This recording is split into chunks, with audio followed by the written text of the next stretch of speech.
Rowdy hero Vijay Devarakonda ఏం చేసినా social మీడియాలో ఒక వర్గం మాత్రం ట్రోల్ చేయడానికి రెడీగా ఉంటారు. ఎప్పటికప్పుడు విజయ్ ఫోటో బయటకు వచ్చినా కూడా నెగిటివ్గా ట్రెండ్ చేస్తుంటారు. విజయ్ దేవరకొండ పైన ఈ హేట్రేడ్కు కారణమేంటో తెలియదు కానీ విజయ్ నుంచి ఏ ప్రమోషనల్ కంటెంట్ వచ్చినా నెగిటివ్ కామెంట్స్ మాత్రం సర్వసాధారణమైపోయింది. లేటెస్ట్గా ఇలాంటిది ఒకటే సోషల్ మీడియాలో ట్రెండ్ అవుతోంది. విజయ్ దేవరకొండ నటించిన latest movie the family star. Geetha Govindam combination repeat చేస్తూ పరశురాం, విజయ్ దేవరకొండ కాంబినేషన్లో తెరకెక్కుతున్న ఈ సినిమాను దిల్ రాజు ప్రొడ్యూస్ చేస్తున్నాడు.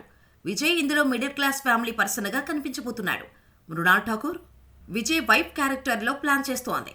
The family star cinema promotional content release చేసినప్పుడు ఐరన్ వంచాలా ఏంటి అనే డైలాగ్ సోషల్ మీడియాలో తెగ వైరల్ అయింది. యాంటీ ఫ్యాన్స్ విజయ్ని టార్గెట్ చేసి ఎక్కడ పడితే అక్కడ ఈ డైలాగును ప్యారడీ చేసి వాడారు. ఇప్పుడు లేటెస్ట్గా ఏప్రిల్ 5న the family star cinema release అవుతుంది అనే అనౌన్స్మెంట్ ఇచ్చారు మేకర్స్. ఈ రిలీజ్ డేట్ అనౌన్స్మెంట్ పోస్టర్లో విజయ్ దేవరకొండ రేషన్ షాప్కి వెళ్తూ ఆధార్ కార్డును తీసుకొని వెళ్తున్నాడు. దీంతో రేషన్ షాపుకి ఆధార్ కార్డు ఎందుకన్నా అంటూ సోషల్ మీడియాలో కామెంట్స్ చేస్తున్నారు. మృణాల కోసం బస్సులో చూపించడానికి తీసుకొని వెళ్తున్నాడు, నీకు అవసరమా అని ఎవరికి తోచిన కామెంట్స్ వాళ్ళు చేస్తున్నారు. అయితే రేషన్ షాపులో ఆధార్ కార్డు నెంబర్ చెబితే చాలు రేషన్ ఇస్తారు అనే విషయాన్ని మర్చిపోయినట్టు ఉన్నారు.